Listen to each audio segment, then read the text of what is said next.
Hi guys, this is Jon Jones. Here's an image of me kissing my daughter, one of me kissing my lady. I'm sleeping on a plane. She's taking care of the kids. And here's more family. I'm a good dude. There's nothing dark under the surface. You would never think there's anything dark. Oh my God, there's something dark. Look at that. Dexter dark, passenger dark. Here's DC. You'll see him touch my neck right here. Then you'll see me beat him up in the lobby of the Mandalay Bay. And then I get to scream like a lion. Watch this. Rawr, rawr. You like that? This is me chasing a pretend robber that I set up so I could put it on social media. Here's my car after I crashed into a pregnant woman. That was me in jail. Here's me talking about being a changed man. That is the only interview of me saying that I'm a changed man. Now, this right here is right before I fought DC the second time and kicked him in the head because my skin looked so good. I was definitely not on HGH here. I wasn't. Not at all. You know, and then here's me crying afterwards because I popped dirty for a lot of different things. Don't judge me, because here's me training in sunglasses, so you know it's all better. We're going to talk about a lot of things having to do with Jon Jones today, because Jon Jones has been out since February of 2020. So creeping up on 3 years, right? It's going to be pretty close to 3 years when he comes in and fights, even if he fights at UFC 282. And I have heard a lot of speculation about what's really going on with Jon Jones' time off, and I'm going to talk about that right now. I'm going to talk about everything Jon Jones, and I'm going to talk about why this Stipe and Jon Jones announcement should be, or the lens that it should be looked at through, because there are some things that are just objectively true when it comes to Jon Jones' comeback, Stipe Miocic, and what's going on with that fight. And, you know, it just is what it is. Like, Some things you're kind of just, you know, you can come on here and speculate where you're like, man, that seems blah, blah, blah. And there are other things that are just true. And I'm going to talk about all of that stuff. Now, if you like the content, go ahead and subscribe and ring the bell. My numbers didn't move for the last week because I wasn't posting anything. And I have a feeling I'm going to need something to kick it back in gear. So if you guys don't mind liking and commenting on this video, that would be amazing. And, yeah, towards the end, I'm gonna recommend some movies for you guys, because I was gone for a week in Cabo. I watched some incredible movies. I watched some good TV shows, you know, and I will tell you what those were, because they're the bomb. But first, we'll talk about this Jon Jones thing, right? So here's the deal, okay? Here is the deal. Jon Jones, obviously, moving up to heavyweight is an enormous fight. We talked about this a million times, okay? So let's hear about, let's actually just start with his time off, okay? Because I've heard a lot of speculation related to whether or not Jon Jones is actually serving a Usada suspension. Now, this is something that's been like grumbled about all over the place since kind of the amount of time that he was off started to get into an area where you're like, what the hell's going on, dude? How is he still off? Like, he's 35 years old. Like, what is happening? Why is he not fighting? Why do they keep doing this? Now, obviously, there's always potentially, this is about money. Dana has put his foot down. We're not renegotiating your contract, and that's what's going on. Totally possible. But everyone keeps bringing up to me. I see this in the comments all the time. Anytime that I do a Jon Jones video, someone in the comments is like, you know, USADA does not have to announce suspensions anymore. That has changed. If someone gets popped dirty and gets suspended, they do not need to announce it anymore. And, you know, I hear of notable fighters popping dirty almost never now. Literally almost never. And so I wonder, is that because USADA and UFC changed their policy? Or is it because no one's getting caught? Or is it because no one's doing it, or whatever? But Jon Jones being off this long and his history of getting popped dirty on the juice, it's like, it's not an unreasonable thing to speculate about whether or not this, you know, near 3-year hiatus is actually a USADA suspension, right? Now, if it was something serious with USADA, you would think that Jon Jones is at a point where it's like, I mean, I don't even know what his suspension would look like, or if it would just be like a lifetime ban. If he did something straight up, like imagine if Jon Jones like popped dirty for like Winstraw, you know, like not that would ever happen, but just something just straight up like, yep.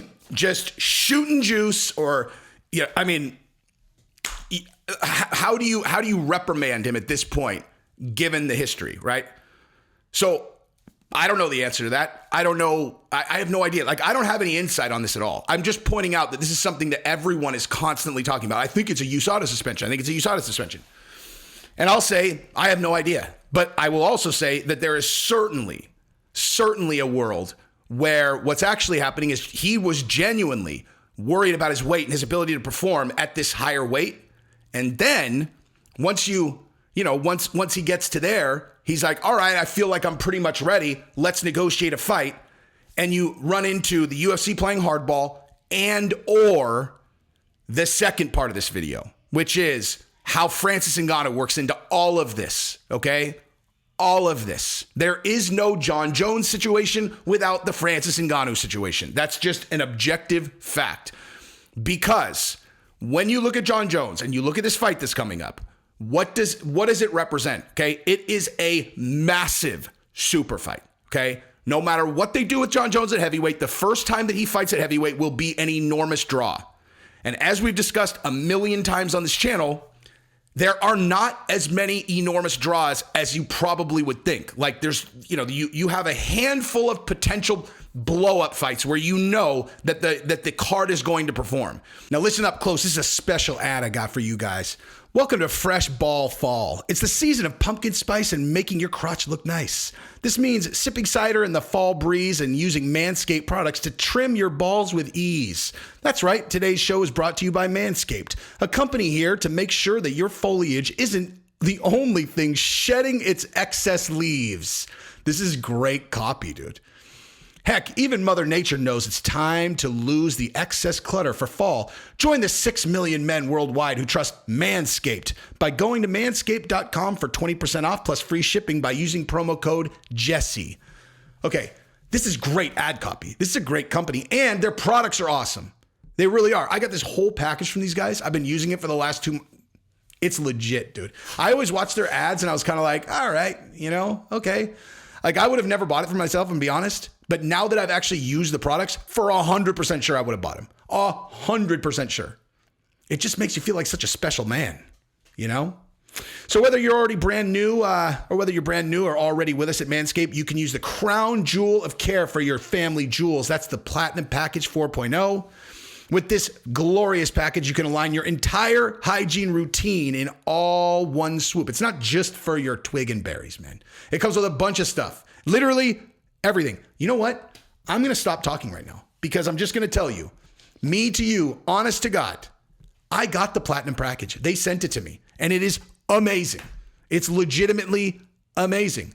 I don't even know how much it costs. I'm going to be honest, I have no idea how much it costs. I know you get 20% off if you use promo code Jesse, and I will say that unless it costs like $300, I would have bought it on my own for sure. So why don't you go give it a look, dude. Give it a look. Go to Manscaped, use promo code Jesse, try the products. If you hate them, then email me and I will, bring you on the show or something. But you won't, because you're not going to be able to honestly tell me that they suck because they're awesome. So why don't you get bare as a little baby and go rub it on your lady? Let's go. It's not that common. And when you have something like this with Jon Jones, like if Jon Jones doesn't win his first fight, there is no guaranteed super fight the next one. Even if Jon Jones does win, there's no guaranteed huge draw in the second one, right? Like, let's say he wins a decision against Stipe. I mean, I think that's probably pretty unlikely. Like, assuming that he did fight Stipe, right? Let's say he won a decision. It was kind of a lackluster fight. Is the next fight that he takes a huge blockbuster if Francis is still holding out or whatever? Maybe, maybe not. He didn't draw that well for a while there at the end, So you have a guaranteed super fight here and you want to maximize it. And obviously what the UFC wants is for Jon Jones to fight Francis. There is no question that is what they want. Absolutely none. If anybody argues with me about that, I'm telling you, just don't. Because that is what the UFC, for 100% sure, wants to do, Francis versus Jon Jones. And they want to do it bad enough that they will drag their feet forever on this, dude. You know what I mean? Like, this has been going on forever. Because Francis wants to box, Francis wants healthcare for the fighters, Francis wants a lot of things, and Francis is in a pretty strong leverage position. But bottom line is, if he's like, yo, I'm not going to sign a contract unless boxing's worked in. And speaking of that, by the way, is there any question who he should be fighting? I'm going to do a totally separate video about that. But for this one, we're just talking about Stipe and Jon Jones. And at the end of the day, here's the deal. If you see Jon Jones versus Stipe, it will only be because they couldn't make Francis versus Jon Jones. It is a constellation prize, 100%.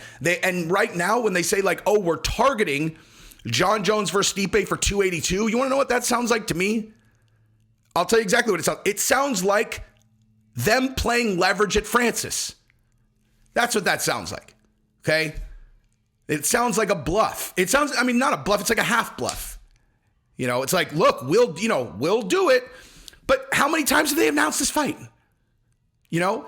And they tipped their hand on this particular one when Derek Lewis was fighting Cyril Gane for the interim belt. You know, I can't remember exactly when that was. I know that Cyril versus Francis, when it was interim versus full champ, that was in January of 2022.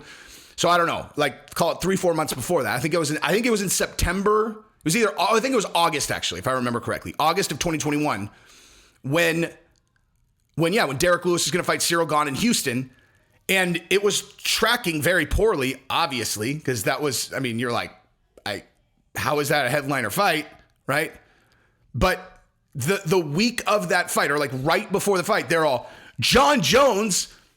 Or Stipe Miocic agrees to fight Jon Jones, and they released that in the press. I was like, that is an extraordinarily transparent play right there. You know, that is very transparent. They're negotiating with the other fighters through the media, okay, or promoting current fights through the media with stories like this. Because Jon Jones, like, look, I'm doing this video because I know Jon Jones going into heavyweight is a big story.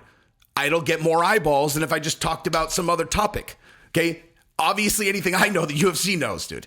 And so if they put stories out like this for a purpose. Okay. And the purpose is not necessarily that Jon Jones and Stipe are going to fight at UFC 282. There's so much other stuff going on around this. There's no way to just be like, oh yeah, I'm sure they're probably going to fight. Not to mention they've been saying that they're going to fight for how long now, you know? And at the end of the day, Jon Jones versus Francis is the priority. They will do everything they possibly can to make that happen. And I would be shocked if they actually got Stipe versus Jon Jones booked with a signed bout agreement on both sides before December. That would surprise me a lot. Because here's the thing. They already tried to play this card at Francis, right? Because what would they be doing? They'd be like, oh, here, it's an interim belt.